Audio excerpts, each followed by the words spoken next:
morning. Good morning. Welcome back to Adult Forum.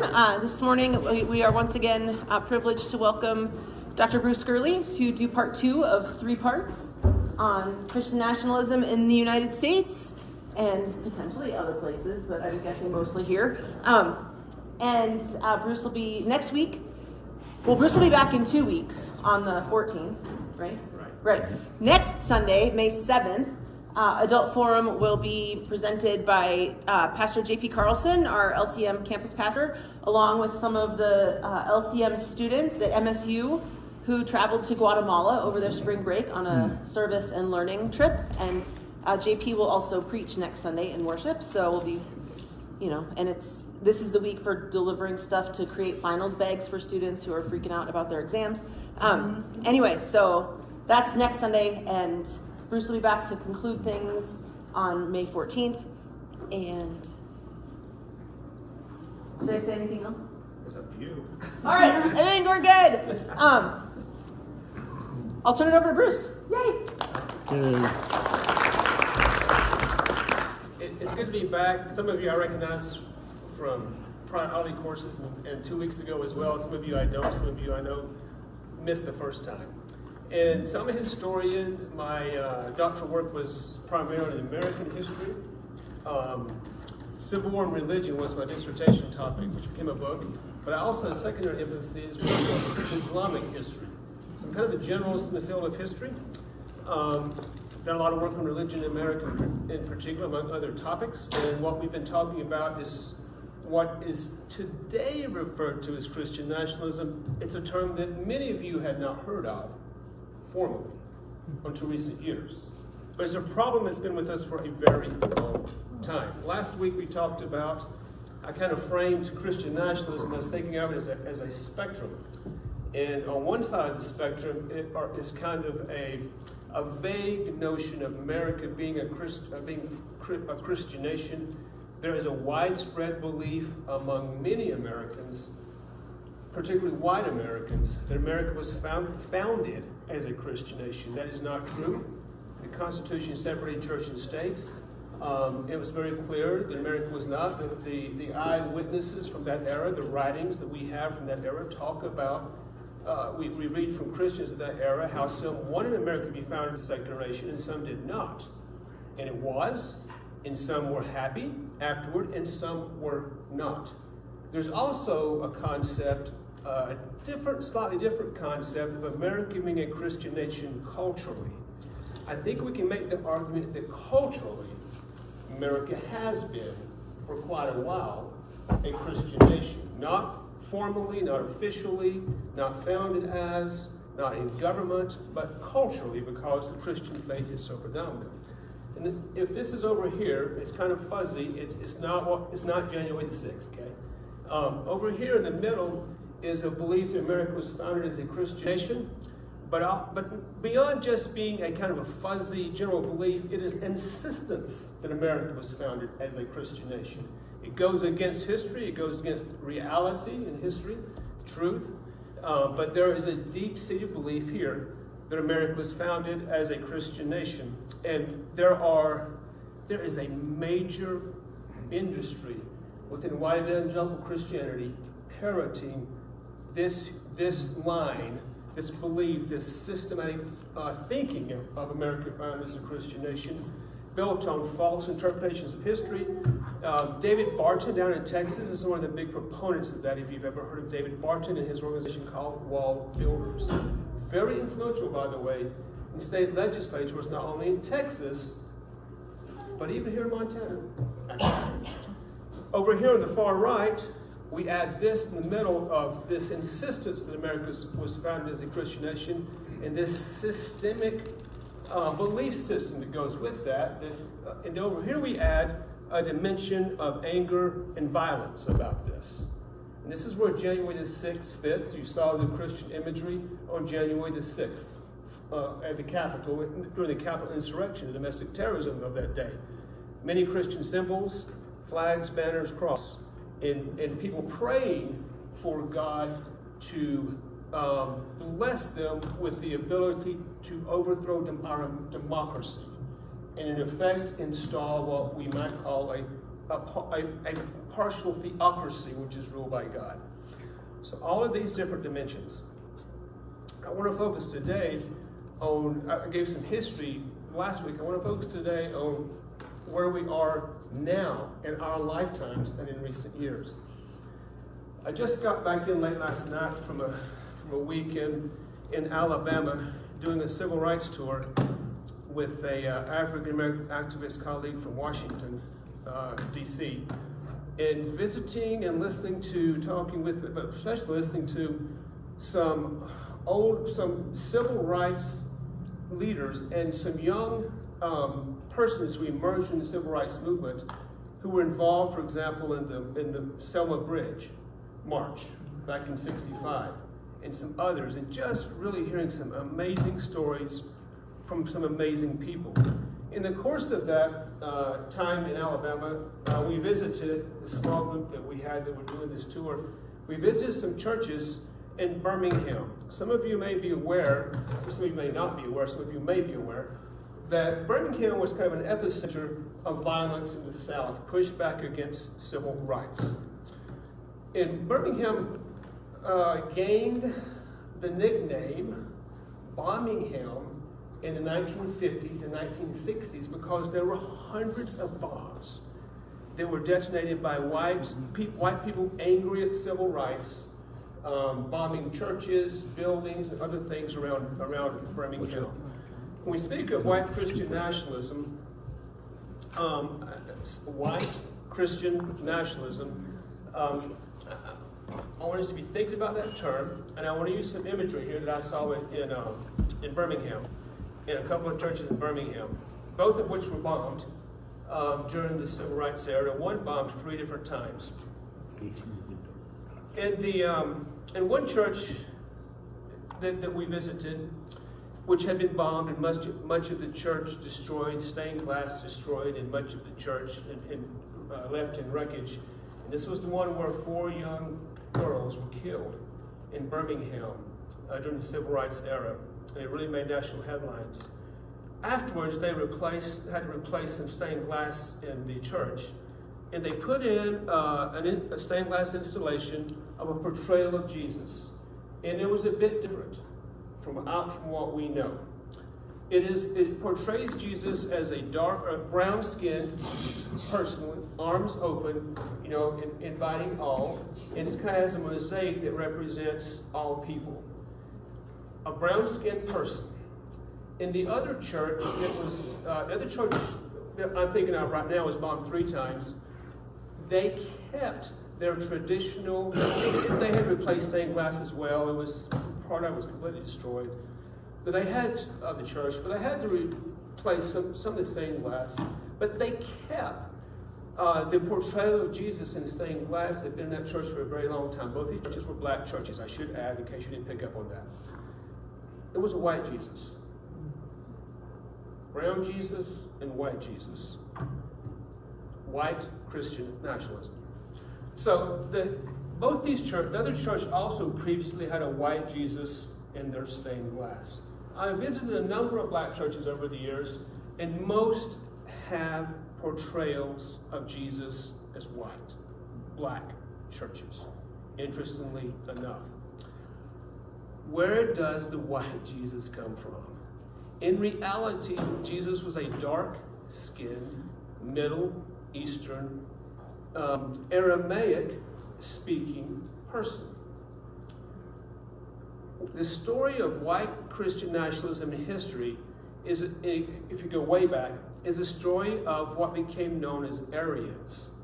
That there's a myth about this, that they came out of Eastern Europe, the woods of Eastern Europe, Germanic peoples, living in the woods, prizing their freedom, being somewhat aggressive in terms of wanting to spread their whiteness, and over time migrated westward into Western Europe, into the British Isles, and into the New World, with their Puritans and Pilgrims and following. And then all across the West, to the West Coast, carry with them this concept of an Arianism, and by the way, this language of Arianism is used throughout much of American history, including into the 20th century commonly.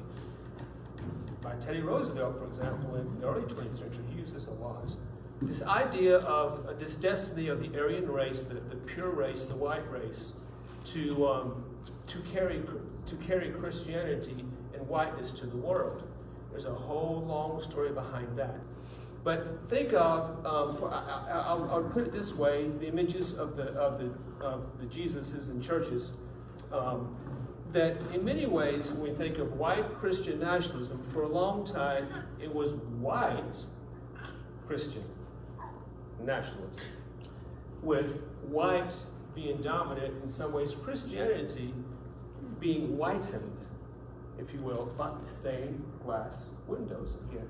Why do we have a fake representation of Jesus in most Christian churches? Have you ever thought about this? Why do we have this fake representation?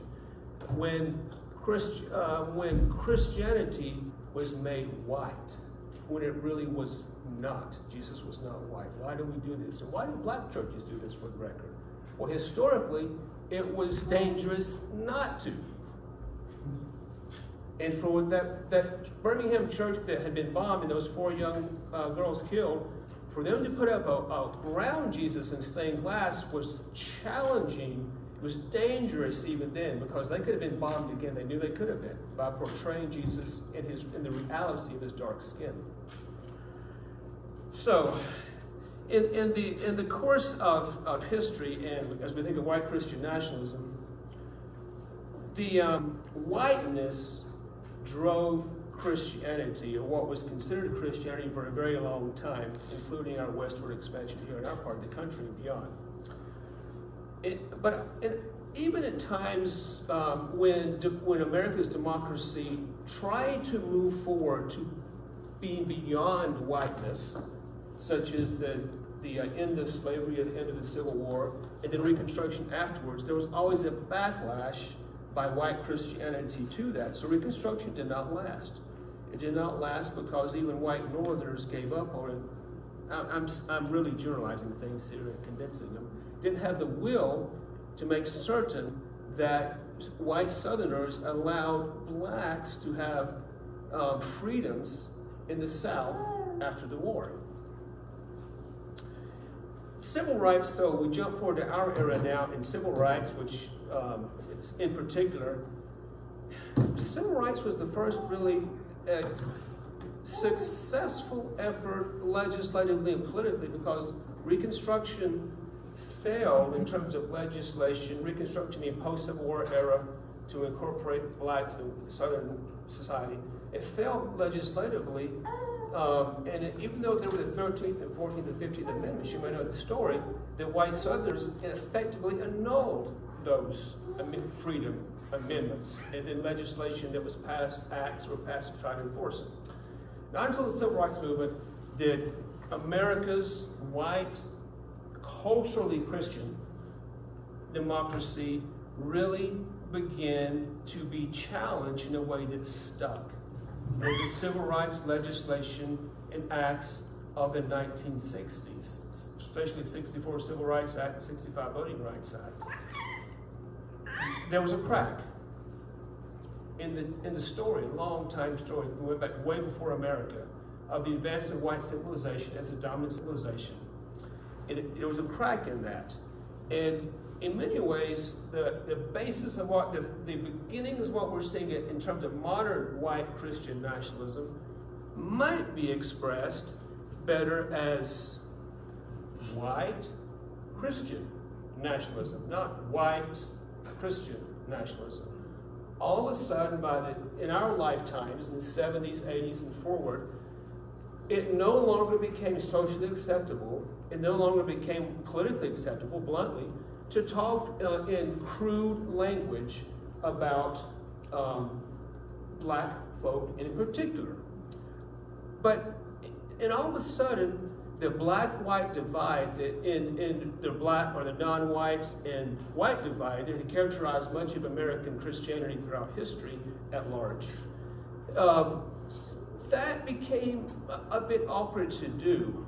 And white Christian nationalism, I would argue, expanded far beyond just race, as it had been for so many years.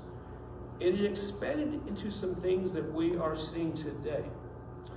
So that Christian and white Christian nationalism came to mean in many people's minds, not everyone of course, but within this rubric over here of white Christian nationalism at least, and also some in the middle. It came to mean more than just believing in racially white privilege or superiority or supremacy. There were expressions of all of this as gradient, if you will, throughout history. It also came to mean that Christianity stood for other divisions as well. That this expression over here of Christian nationalism was broader. And so in 1973, when Roe v. Wade was passed, most white evangelical Christians did not oppose it yet, actually, for some years after, actually in the early 1970s, until they came to see that America as a democratic nation had taken this step of incorporating black people systemically into our democratic structure in a more equal way. But also others were being incorporated systematically into our democratic structure. By that I mean having rights, moving towards equality for all persons, such as women in the 60s, feminist movement in the 60s and 70s, women's rights movement, the Equal Rights Amendment, which you recall, failed. It ultimately failed because of pushback from guess who? White, Christian, male nationalists. But not only males, for the record. A woman led the movement against that. A far-right, Christian right woman led the movement against that. It was kind of the figurehead against that. Phyllis Schlafly, for the record, was her name. And so there was a pushback, mainly by the conservative evangelical Christian community, to a pushback to the idea of women having equal rights or equality in our democratic society. It was already believed, and had been for a very long time in most of white evangelical Christianity, but not all, that women were unequal in the church, if you will. But also a belief women should be unequal in the political sphere as well. Also during that time, and Phyllis Schlafly was involved in this as well, alongside the pushback to women's equality, came a pushback to a growing openness of a reality that had always been the case in American society, and that is non-heterosexual people. This had always been the case. It had always been there. I will tell you right now that even in fundamentalist churches, generations, decades ago, there were non-heterosexual members in those churches. You just didn't talk about it. Okay? So there's a pushback against this. I don't think I mentioned this last week, but the King James Bible, or 2 weeks ago, the King James Bible, King James had a nickname in the street, if you will, kind of behind his back. It was Queen James. It was because he was homosexual. He had male lovers. And the King James Bible is venerated by many fundamentalist Christians who have no idea that James was homosexual. There's a lot of irony, layers of irony here. But the reality is, by 1970s, with America's democracy, I'm not going to use the words conservative or liberal because I don't think that quite hits the mark. I think it's more unhelpful than helpful oftentimes. What was really happening was American democracy, and in our cultural society, really beginning in the 50s and 60s with the Civil Rights Movement, was becoming more inclusive as opposed to exclusive. And I really think the dividing point or spectrum in our conversation as we talk about these things, is not a conservative liberal divide. It's a inclusive and exclusive continuum here. So women were not among Christian nationalists, white Christian nationalists led by males, mostly males. It was unacceptable for women to be equals, both in church, society, culture, and politics as well, government as well. It was not right for, in their minds, for non-heterosexual people to have equality as well.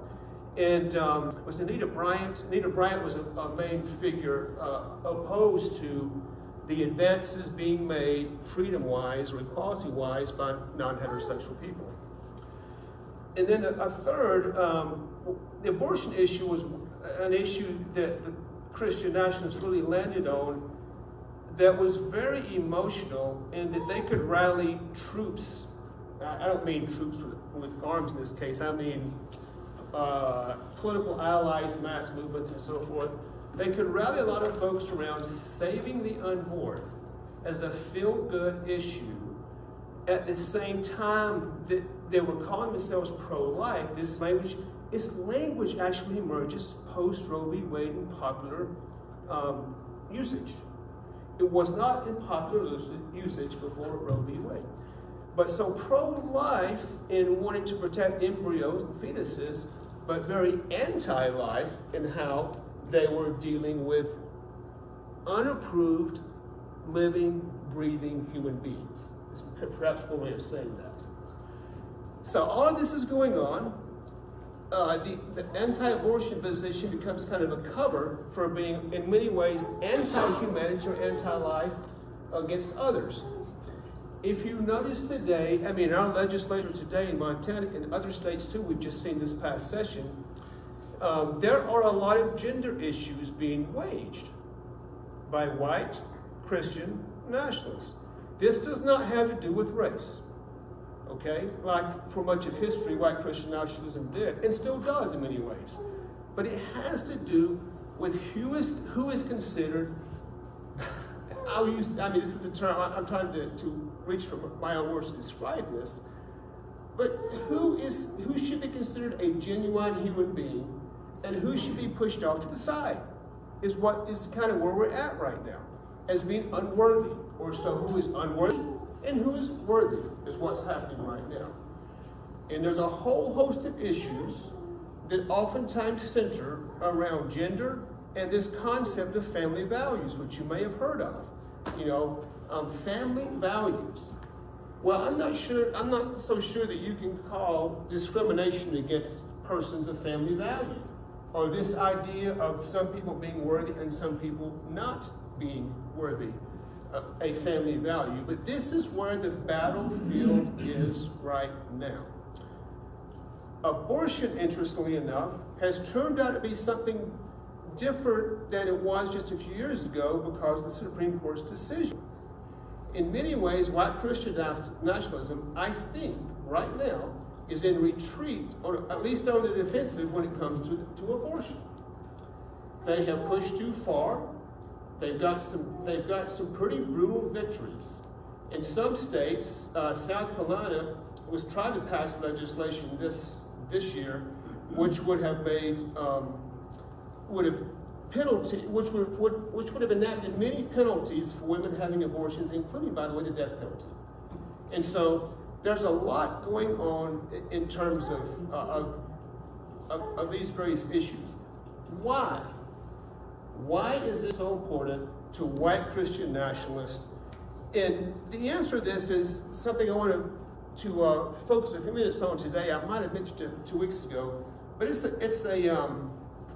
it goes back to a theology, a new theology called dominionism, which is the idea that God has called his true followers, who happen to be almost all white, his true followers to use whatever force is necessary to literally dominate or have dominion over, in the Genesis language, on the Garden of the Eden story, to have dominion over the earth.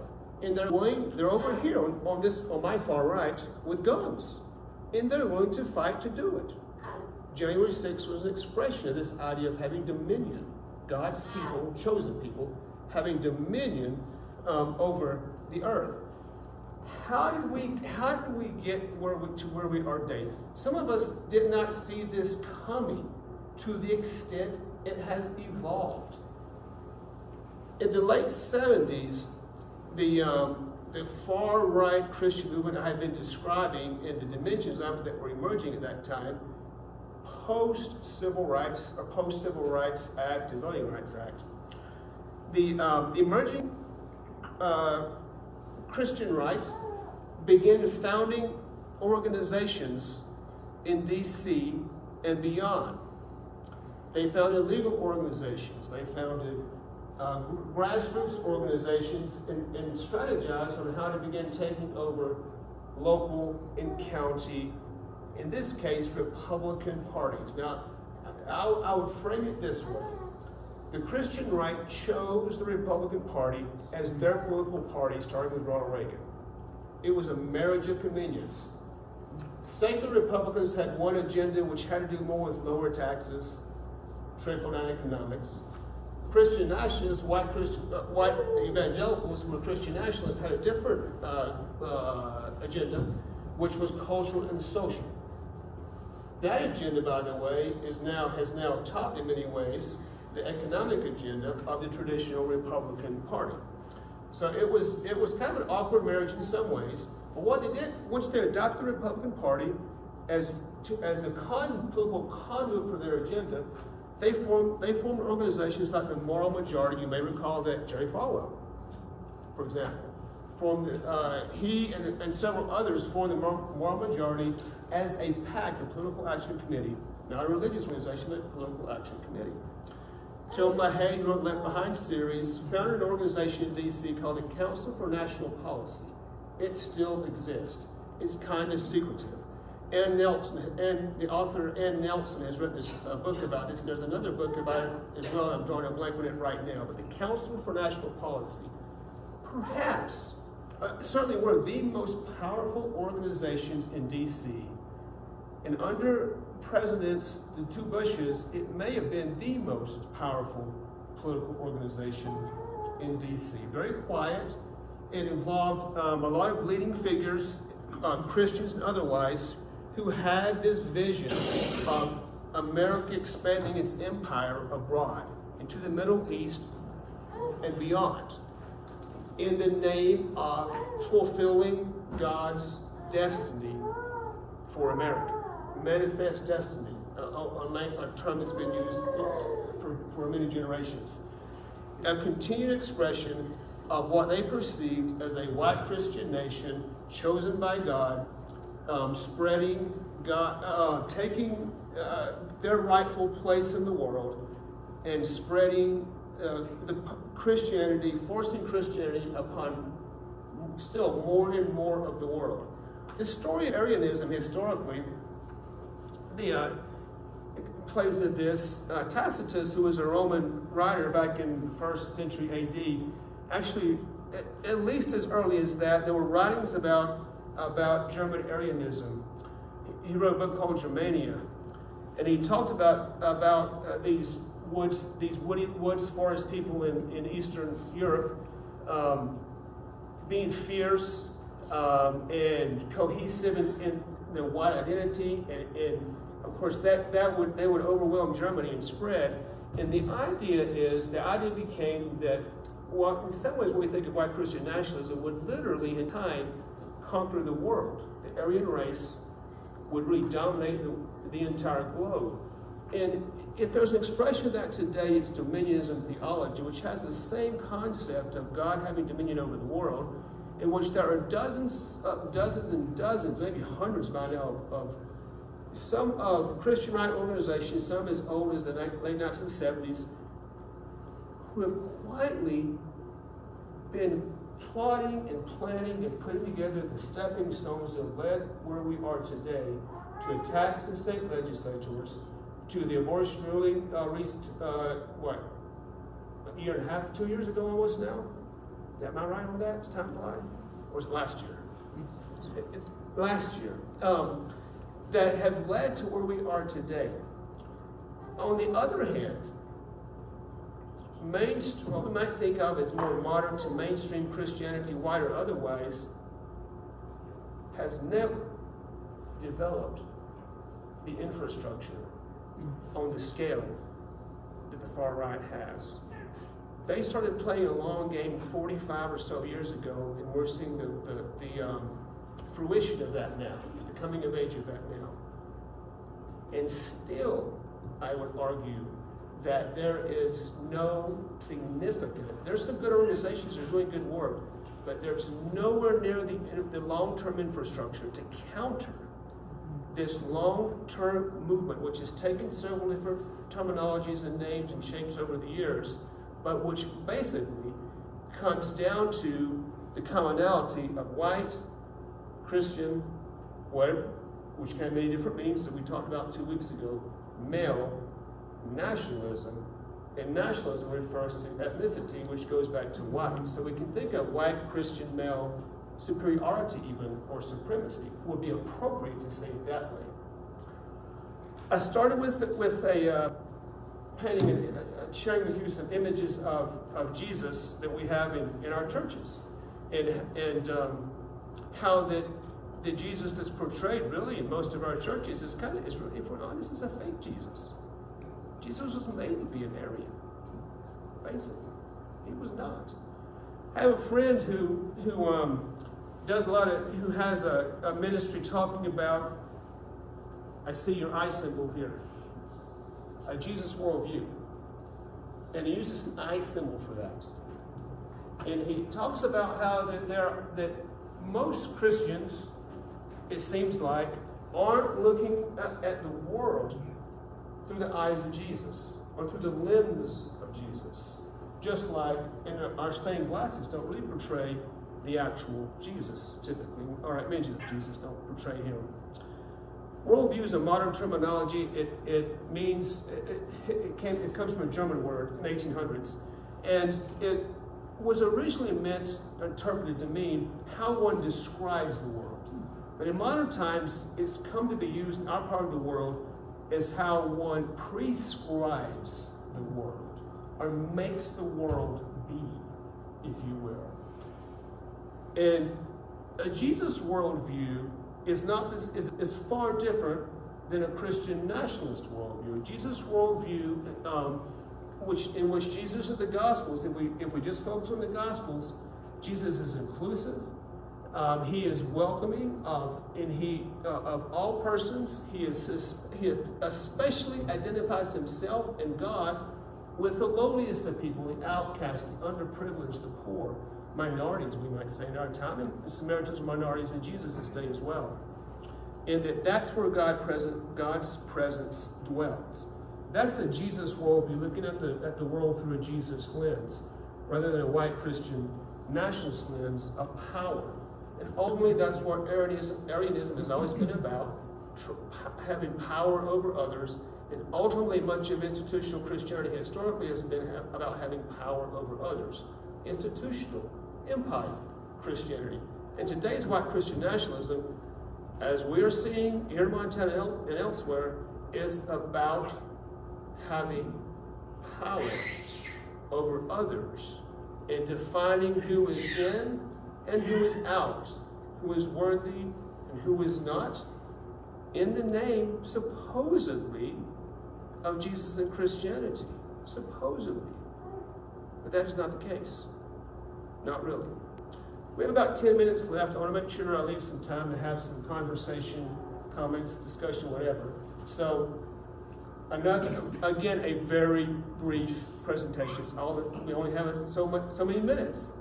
So, some thoughts. I'm eager to hear from you guys, your thoughts, your comments. If you have any questions, of course. How does the movement reconcile the teaching of Jesus with what they're doing? Do they just kind of toss that to the side and don't even think about it? They don't. So in the early colonial days, when the Puritans came over, they didn't have much to say about Jesus. They taught mainly about the Old Testament. They created laws in New England. It was 1642. There was a compilation of 1642 New England laws. It was liberally and literally based on Old Testament laws. They had over 100 passages, and not only including just verses, including passages, so hundreds of verses. They literally incorporated into law. Nothing from the teaching of Jesus. Nothing. Slave owners in the days of slavery ignored Jesus' inclusive teachings. Ignored it. And how do they also then reconcile anti-Semitism? How they reconcile what now? Anti-Semitism. Well, that's a long history behind that. It goes even beyond this, in that a belief in the early church on, among many, in that the Jews were complicit in Jesus' death. And so that's really, I mean, there's a long, another whole story to that. And oftentimes white Christian nationalism is anti-Semitic, but sometimes it's not, at least on the surface, because dominionist theology and white Christian nationalism anticipates God returning to earth and fighting a final battle against the forces of evil, and installing and implementing a new Jerusalem on earth. And so there is since the 1960s, especially, there has been a major effort on the part of fundamentalist Christians to funnel money to Israel's rightward expression of Judaism, to rebuild a temple in Israel on the Temple Mount. I've been there, on the Temple Mount, and literally something to say this: force God to return to earth. So many Israelis go along with this because the money is being pumped into Israel and it's helping Israel. Some are true believers also. So it's a complicated story. Someone else. Yes. In Montana, what organizations are effectively hoping, if you will, and the Christian nationalism?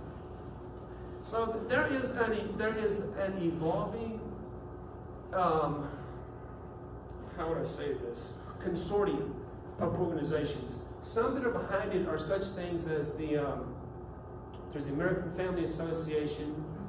There's a legal association that all of a sudden I'm drawing a blank on. I may not say it right. I would have to look it up. But there's some legal organizations, there's some culturally and socially driven organizations. There are some entities, this is kind of an evolving thing. It's really hard, I can't keep up with it without having the information right in front of me. Even that's changing. There are individuals and fairly nimble entities that are writing legislation, Christian nationalist legislation, and handing it off to legislators. And that happened in a number of cases in some of the legislation that has been put forward in Montana this legislative cycle. Alliance Defending Freedom is the legal one. It's kind of right now perhaps the leading organization among Christian nationalists, at least the most visible and probably the most influential right now. Alliance Defending Freedom. When Arianism historically was spreading across the globe, and Teddy Roosevelt and others talked about this, well-known figures in the 1800s and 1900s, they talked about, even as they were, for example, the Philippines, Spanish-American War, the war against in the Philippines. We have accounts of soldiers during that war in which they were torturing Filipinos for the sake of making them embrace freedom. Really? As if they didn't see the contradiction of that.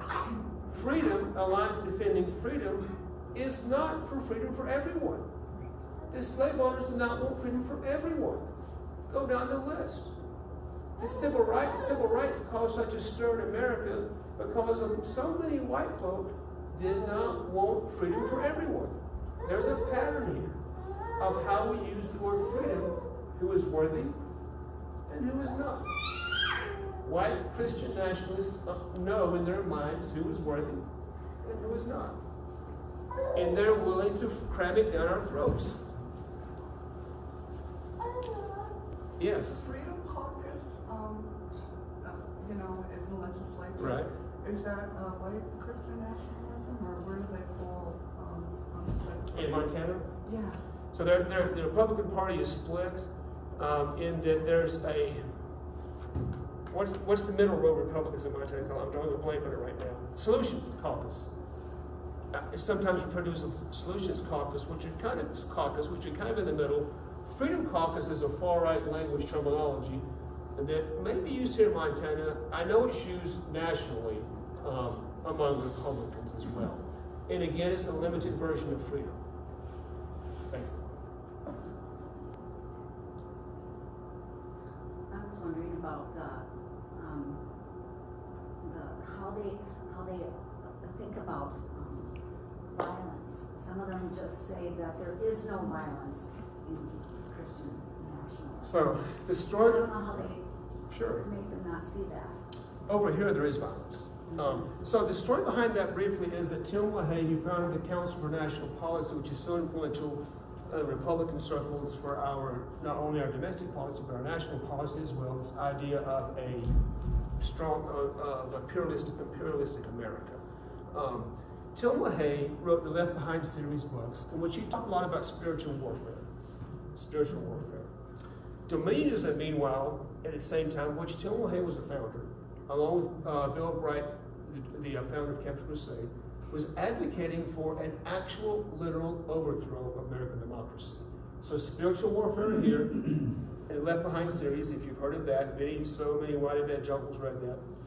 And then dominionism and its more violent, openly violent theology have converged in modern times with our proliferation of guns, with January the 6th, there are rifle manufacturers today, and have been for some years, a decade or two now, who are selling assault weapons with scripture verses embedded in them.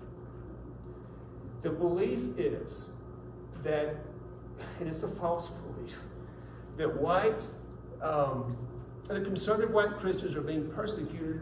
They claim so. They claim so because they're not allowed to do whatever they want to do in the name of their God. So therefore they're being persecuted. Well, no, they're not. But it's a powerful rallying cry for them. They believe God's anointed them to literally take over the world. And it has risen to the point now, and really, I would say violence-wise, I mean, this has been with us since Timothy McVeigh and Oklahoma bombing, David Koresh in Waco, a pushback against an inclusive federal government. It's been building. They've been stockpiling weapons. The more America advances inclusively, the more violent rhetoric and the more violent actions white Christian nationalists are taking to push back, is one way of saying this, condensing it really tightly. And it will continue to do so. We're in a battle between inclusivism and exclusivism. 98% of the guns in America are not in the hands of military or police. They're in the hands of civilians. And they're willing to use them. Some openly talk about it, some have done it, some are doing it. In Idaho, last year, or maybe the year before, there was a meeting of white Christian nationalists. There was a white nationalist there. I can't think of his name right now, but someone stood up and said, this is what he said: when do we get to use the guns to kill Democrats? Democrats representing inclusiveness. So again, let's not think conservative liberal, or really even necessarily Democrat Republican. Inclusivism is the enemy. Human equality is the enemy. Humanity is not the goal. The reign of God is the goal. The reign of a white Christian God, administrated by white males, is the goal here. That's what they're shooting for. Oftentimes, literally. One or two more comments or questions at most. Anyone else? Let me just say that next week, I mean, this is unpleasant stuff. It's dangerous. We're in an existential crisis. 2 weeks from now, that is, 2 weeks from now, we'll talk about what we can do about this. I will tell you there are no easy answers. But I have been involved in a lot of conversations in recent years, small groups and mixed groups as well. And I do believe there's some things we can be doing to help begin to change this story. It's been where we are now has been decades in the making. Getting beyond this in a meaningful way may take decades yet. We've got to tamp down the momentum and the rhetoric and the heat. And I think individually, can all have a role, those of us who are concerned about this, can all have a role in doing something to try to tackle this. And then collectively, not just us, but many others, I think we can make a difference. And part of it is going to have to do with us figuring out how to bridge the very real chasms in America and have conversations with people that, frankly, I know some in this room are afraid of having conversations with, or feel you cannot have conversations with. So we'll talk about that somewhat as well. And our time is up. That was amazing.